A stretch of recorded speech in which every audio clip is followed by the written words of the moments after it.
Put your hands together for Rhythm Dhiman.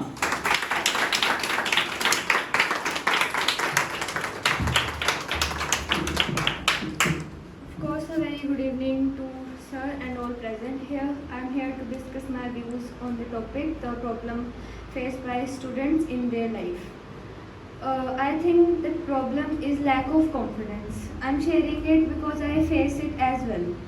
Like some students are really confident and talkative, they feel free to ask their doubts and feel free to ask their educator anything.